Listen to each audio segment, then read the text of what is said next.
Dream job ఆదిత్యతోనే సాధ్యం. Aditya degree colleges admissions open. For more information visit our website. పాకిస్తాన్లో బలూచిస్తాన్లో ఉన్నటువంటి పరిస్థితులు రోజు రోజుకి దిగజారిపోతున్నాయి. పాకిస్తాన్ కంట్రోల్ తప్పుతున్నటువంటి వాతావరణం చాలా క్లియర్గా కనిపిస్తుంది. బలూచిస్తాన్ ఆర్మీ వరుసగా నగరాలని, పట్టణాలని, వివిధ ప్రాంతాలని గెలుచుకుంటూ వెళ్తుంది. ఈ క్రమంలో స్థానిక ప్రజల నుంచి కూడా బలూచిస్తాన్ ఆర్మీకి పెద్ద ఎత్తున మద్దతు లభిస్తోంది. గతంలో మనం చూస్తే కనుక 1948లో ఆపరేషన్ పోలో జరిగినప్పుడు హైదరాబాద్ సంస్థానాన్ని స్వాధీనం చేసుకునేటప్పుడు భారత ఆర్మీకి పెద్ద ఎత్తున ప్రజలు ఘన స్వాగతం ఎలా అయితే పలికారో అదే తరహాలో ఇప్పుడు బలూచిస్తాన్లో వివిధ పట్టణాల్లో బలూచిస్తాన్ ఆర్మీతో సెల్ఫీలు దిగడం, ఘన స్వాగతాలు పలకడం, సాధించినటువంటి విజయానికి తగ్గట్టుగా జయ జయ ధ్వానాలు చేయడం చాలా కామన్ ఫ్యాక్టర్గా మారిపోయింది. ఇవాళ గెలుచుకున్నటువంటి నగరంతో సహా బలూచిస్తాన్లో ఉన్నటువంటి 70 నుంచి 80 భూభాగం తమ కంట్రోల్లోనే ఉందని చెప్పని బలూచిస్తాన్ ఆర్మీ ప్రకటించింది. ఇక్కడ నుంచి పాకిస్తాన్ ఆర్మీని, పాకిస్తాన్కి సంబంధించినటువంటి పోలీసు బలగాలను కూడా తరిమి కొట్టినట్టుగా చెబుతున్నారు. మరోవైపు ఆఫ్ఘనిస్తాన్ సరిహద్దుల్లో బలూచిస్తాన్కి, ఆఫ్ఘనిస్తాన్కి ఉన్నటువంటి సరిహద్దుల్లో ఆఫ్ఘనిస్తాన్ ప్రభుత్వంతో సయోధ్య కుదుర్చుకునేటువంటి ప్రయత్నాల్ని బలూచిస్తాన్ ఆర్మీ చేస్తుంది. ఆఫ్ఘనిస్తాన్, బలూచిస్తాన్ ఫ్రెండ్లీ కంట్రీస్ అనేటువంటి నినాదంతో వీళ్ళు ముందుకెళ్తున్నారు. పాకిస్తాన్కి సంబంధించినటువంటి సైనిక స్థావరాలను ధ్వంసం చేయడంలో కూడా బలూచిస్తాన్ ఆర్మీ ఆఫ్ఘనిస్తాన్కి సహకరిస్తుంది. ఇది ఆసక్తికరంగా మారింది. ఒకసారి జాగ్రఫీని చూద్దాం. జాగ్రఫీ పరంగా ఎలా ఉంది బలూచిస్తాన్కి, ఆఫ్ఘనిస్తాన్కి, అలానే పాకిస్తాన్కి ఉన్నటువంటి సరిహద్దులు కానీ ఆ ప్రాంతాలు కానీ. ఇది మొత్తంగా మనకు కనిపించేటువంటి పాకిస్తాన్కి సంబంధించినటువంటి మ్యాప్. పాకిస్తాన్ని చూసేటువంటి వాళ్ళకి ఎవరికైనా కానీ క్లియర్గా అర్థమయ్యేది ఏంటంటే, పాకిస్తాన్ నుంచి బలూచిస్తాన్ కనుక వేరుపడితే చాలా క్లియర్గా కీలకమైనటువంటి 44% భూభాగం కోల్పోయేటువంటి పరిస్థితి పాకిస్తాన్కి ఏర్పడుతుంది. ఈ ప్రాంతం మొత్తం కూడా ఈ క్వెట్టా, చమన్ అనేటువంటి ఈ ప్రాంతం వరకు ఉన్న సరిహద్దు మొత్తం కూడా ఆఫ్ఘనిస్తాన్. ఇటువైపు ఉన్నది ఆఫ్ఘనిస్తాన్కి సంబంధించి సరిహద్దులు మొత్తం బలూచిస్తాన్ని ఆనుకునే ఇక్కడ ఉన్నాయి. సో ఈ ప్రాంతం మొత్తం కూడా పాకిస్తాన్ సైన్యాన్ని దెబ్బతీసే విధంగా ఎలాంటి వ్యూహాలు అనుసరించాలనేటువంటి ప్రణాళికని బలూచ్ ఆర్మీ ఇప్పుడు వీళ్ళతో కలిసి ప్రణాళికలను సిద్ధం చేస్తుంది. ఆఫ్ఘనిస్తాన్తో కలిసి ప్రణాళికలను సిద్ధం చేస్తుంది. ఇది పాకిస్తాన్ని అటు సరిహద్దు ప్రాంతంలో అలానే అంతర్గతంగా ఉన్నటువంటి భూభాగంలో కూడా కోలుకోలేని దెబ్బతీస్తుంది. దానికి తగ్గట్టుగా ప్రజలు పెద్ద ఎత్తున ఘన స్వాగతాలు పలుకుతుండడం, Bharat Balochistan friendly nations, Bharat Balochistan friendship అనేటువంటి నినాదాలతో అక్కడ ఉన్నటువంటి హిందువుల్ని, బలూచిస్తాన్లో కూడా దాదాపు 50-60 వేల మంది హిందువులు ఇప్పటికీ ఉన్నారు. హింగ్లాజ్ మాత ఆలయం మనకు సంబంధించినంతవరకు శక్తిపీఠాల్లో ఒకటిగా పేర్కొనేటువంటి ఆలయం ఉంది. అక్కడ ప్రత్యేక వేడుకలను నిర్వహించేటువంటి ప్రక్రియను కూడా బలూచిస్తాన్ ఆర్మీ చేపట్టింది. ఇది తాజాగా ఈరోజు జరుగుతున్నటువంటి దృశ్యాలు. సాధారణంగా హింగ్లాజ్ మాత ఆలయంలో మే, జూన్ నెలల్లో పెద్ద ఎత్తున ఉత్సవాలు జరుగుతాయి. అక్కడికి పాకిస్తాన్లో ఉన్నటువంటి వేలాది మంది హిందువులు సందర్శనకు వెళ్ళేటువంటి ఆనవాయితీ ఉంది. దీంతోపాటు భారతదేశానికి సంబంధించినటువంటి సరిహద్దుల్లో ఉన్న కొన్ని ప్రాంతాల నుంచి, అంటే గుజరాత్ కావచ్చు, రాజస్థాన్ నుంచి కూడా చాలామంది హిందువులు ఇక్కడికి వెళ్ళేటువంటి అవకాశం ఉంటుంది. అక్కడ ఉన్నటువంటి దృశ్యాలు ఇవి. ఇప్పుడు బలూచిస్తాన్ ఆర్మీ వీటిని రిలీజ్ చేసింది. సెలబ్రేషన్స్ జరుగుతున్నాయి పెద్ద ఎత్తున. బలూచిస్తాన్ ఆర్మీ విజయాలని కాంక్షిస్తూ అనేక మంది ఇక్కడ పెద్ద ఎత్తున పూజలు చేస్తున్నారు.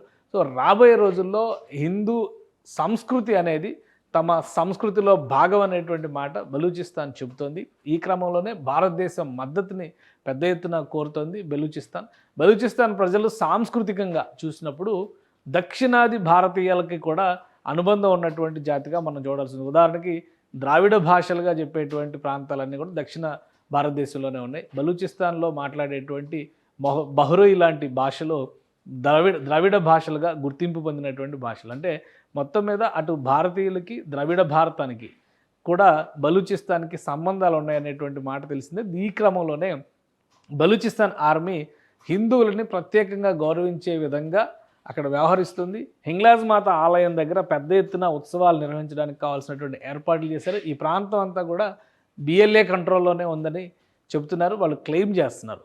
సో ఈ ప్రాంతంలో ఇప్పుడు పెద్ద ఎత్తున వేడుకలు జరుగుతున్నాయి. అటు ఆఫ్ఘనిస్తాన్ సరిహద్దుల్లో కూడా ఆఫ్ఘనిస్తాన్ సైన్యం నుంచి ఒత్తిడి పెరుగుతుంది. పాకిస్తాన్ పరిస్థితి ఉక్కిరిబిక్కిరి అవుతుంది.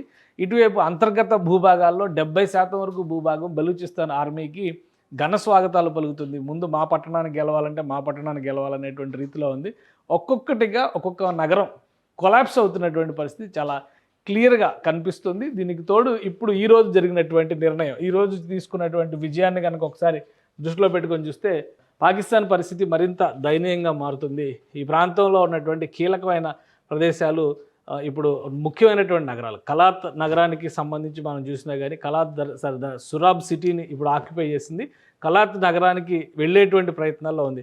కలాత్ నుంచి సురాబ్ నుంచి వెళ్ళేటువంటి మార్గం ఇది నేషనల్ హైవే, అంటే పాకిస్తాన్ ఉత్తర పాకిస్తాన్కి దక్షిణ పాకిస్తాన్కి ఒక పెద్ద కనెక్టివిటీగా చెప్పేటువంటి మార్గం.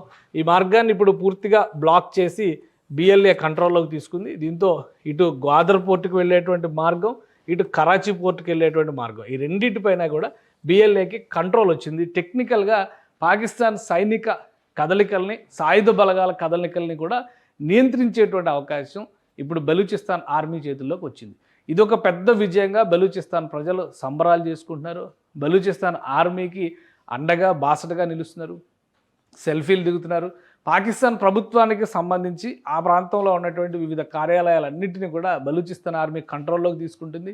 అలానే ప్రజలు గతంలో జరిగినటువంటి ఘర్షణ, ఇది ప్రధానంగా చూస్తే కనుక గత వారం రోజుల నుంచి కూడా ఆడవాళ్ళు మిస్సింగ్, పౌర హక్కుల ఉద్యమకారులుగా ఉన్నటువంటి వాళ్ళ కార్యకర్తల మిస్సింగ్, అలానే ఇటీవల ఒక జర్నలిస్ట్ను కూడా, బలూచ్ జర్నలిస్ట్ను కూడా పాకిస్తాన్ సాయుధ బలగాలు కాల్చి చంపాయి. సో వీటన్నిటి నేపథ్యంలో బలూచిస్తాన్ ప్రజలకి పాకిస్తాన్ పట్ల మరింత తీవ్ర వ్యతిరేకత వ్యక్తమవుతుంది. దీన్ని ప్రకటించేటువంటి క్రమంలో కూడా బలూచిస్తాన్ నాయకులు పదే పదే ఏం చెప్తున్నారంటే, పూర్తి స్థాయిలో పాకిస్తాన్ ఆక్రమిత ప్రాంతంగా, ఇది బలూచిస్తాన్ పాకిస్తాన్ ఆక్రమిత ప్రాంతంగా మారింది కాబట్టి దీని సంగతి తేల్చుకోవాలనేటువంటి నిర్ణయానికి వచ్చినట్టుగా బలూచిస్తాన్ ఆర్మీ చేస్తున్నటువంటి ప్రకటనలో మరొక ముఖ్యమైనటువంటి అంశం, ఈ అంటే ఆచూకీ తెలియనటువంటి మహిళలకి సంబంధించి, మహిళలతో పాటు కార్యకర్తలు, ఉద్యమ కార్యకర్తలు ఎవరైతే ఉన్నారో వాళ్ళకి సంబంధించినటువంటి అంశాలను కూడా బలూచిస్తాన్ ఆర్మీ షేర్ చేస్తుంది. ఇంకోటి హేట్ స్పీచ్కి సంబంధించి భారతదేశంలో జరుగుతున్నటువంటి పరిణామాలను కూడా బలూచిస్తాన్ ఆర్మీ ప్రత్యేకంగా గమనిస్తుంది. సో ఇది మళ్ళీ మనం విడిగా చూద్దాం. కానీ మొత్తం మీద బలూచిస్తాన్ ఆర్మీ తీసుకుంటున్నటువంటి నిర్ణయాలు, ఆచితూచి వ్యూహాత్మకంగా వేస్తున్నటువంటి అడుగులు పాకిస్తాన్ సైనిక బలగాల నైతిక స్థైర్యాన్ని పూర్తి స్థాయిలో దెబ్బకొడుతున్నాయనేటువంటి విషయం అర్థం చేసుకోవచ్చు. ఈ క్రమంలోనే మరికొద్ది రోజుల్లో క్వెట్టా దిశగా వెళ్ళేటువంటి ప్రణాళికల్ని బలూచిస్తాన్ ఆర్మీ సిద్ధం చేసుకుంది. ఎందుకంటే రెండు ప్రధానమైనటువంటి నగరాలుగా, బలూచిస్తాన్లో ఉన్నటువంటి ప్రధాన నగరాలుగా పరిగణించేది కలాత్, మరొకటి క్వెట్టా. ఈ రెండు కూడా ప్రధానమైనటువంటి నగరాలు. క్వెట్టా పాకిస్తాన్లో ఉన్నటువంటి టాప్ 4 సిటీస్లో ఒకటిగా చెప్తారు. కలాత్ అనేది సంప్రదాయంగా బలూచిస్తాన్ రాజధానిగా చెప్పుకునేటువంటి ప్రాంతం. సో ఈ కలాత్ని ఆక్రమించుకోవాలి, రెండవది క్వెట్టాని కంట్రోల్ చేసుకోవాలి. ప్రస్తుతం ఉన్న పరిస్థితిలో పాకిస్తాన్ కంట్రోల్లో ఉన్నటువంటి ప్రధాన భాగాల్లో ఈ పరిధిలో ఉన్నట్టు, అంటే ఒకవైపు నుంచి పంజాబ్ సరిహద్దులు, ఇంకోవైపు నుంచి క్వెట్టా నగరానికి సంబంధించినటువంటి ప్రాంతాలు, ఇవే పాకిస్తాన్ అడ్మినిస్ట్రేషన్లో ఉన్నాయి అనేటువంటి ప్రచారం గట్టిగా జరుగుతుంది. పాకిస్తాన్ దీనిపైన ఎలాంటి వివరాలు కూడా బయట దేశాలకి అందించేటువంటి ప్రయత్నం చేయడం లేదు. బలూచిస్తాన్ పూర్తిగా తన కంట్రోల్లోనే ఉందని పాకిస్తాన్ బుకాయిస్తుంది. కానీ బలూచిస్తాన్ ఆర్మీ రిలీజ్ చేసినటువంటి ఈ దృశ్యాలు కానీ, బలూచిస్తాన్ ఆర్మీ కదలికలను బట్టి చూస్తే కూడా పాకిస్తాన్ తీవ్రమైనటువంటి ప్రతికూల పరిస్థితుల్ని ఈ ప్రాంతంలో ఎదుర్కొంటున్నట్టుగా కనిపిస్తుంది. సో రాబోయే రోజుల్లో, అంటే మరొక 10-15 రోజుల్లోనే ఒక బలమైన సాయుధ పోరాటం జరిగేటువంటి అవకాశం కనిపిస్తుంది. క్వెట్టా నగరం మీద పట్టు కోసం ఇటు బలూచిస్తాన్, అటు పాక్ సాయుధ బలగాలు కూడా బాహాబాహి నేరుగా తలబడేటువంటి అవకాశాలు అయితే స్పష్టంగా కనిపిస్తున్నాయి. ఈ యుద్ధంలో ఖచ్చితంగా ప్రజల మద్దతు అవసరం అనేటువంటి ఆలోచనతోనే బలూచిస్తాన్ ఆర్మీ స్థానిక ప్రజానీకం మనసులు గెలుచుకునేటువంటి ప్రయత్నం చేస్తుంది. పాకిస్తాన్ పట్ల, పాకిస్తాన్ అనుసరించినటువంటి విధానాల వల్ల బలూచీలకి జరిగినటువంటి నష్టాన్ని ప్రజలకు వివరించేటువంటి ప్రయత్నం చేస్తోంది. అందులో భాగంగానే గత దశాబ్ద కాలంగా జరిగినటువంటి దాష్టికాలు, ప్రధానంగా బలూచిస్తాన్ లిబరేషన్ ఆర్మీ ఆవిర్భవించిన తర్వాత గత 20 ఏళ్లుగా జరుగుతున్నటువంటి మారణకాండని ప్రజల ముందరకు తీసుకెళ్లేటువంటి ప్రయత్నాల్ని బలూచిస్తాన్ ఆర్మీ చేస్తోంది. ఈ క్రమంలోనే ఈరోజు గెలిచినటువంటి సురాబ్ సిటీకి సంబంధించి ఒక డీటెయిల్డ్ రిపోర్ట్ని మీడియాకి రిలీజ్ చేసేటువంటి ప్రణాళికను కూడా ఆవిష్కరించింది బలూచిస్తాన్ ఆర్మీ. సో అతి త్వరలోనే బలూచిస్తాన్ ఆర్మీకి సంబంధించినటువంటి విజయాలు, బలూచిస్తాన్ పైన పాకిస్తాన్ చేస్తున్నటువంటి అకృత్యాలు, వీటితో కూడినటువంటి ఒక డీటెయిల్ నోట్ బలూచిస్తాన్ ఆర్మీ బయట ప్రపంచానికి విడుదల చేసేటువంటి అవకాశాలు కనిపిస్తున్నాయి. సుమన్ టీవీలో మీ పర్సనల్ అండ్ బిజినెస్ ప్రమోషన్స్ కోసం కింది నెంబర్కి కాంటాక్ట్ చేయండి.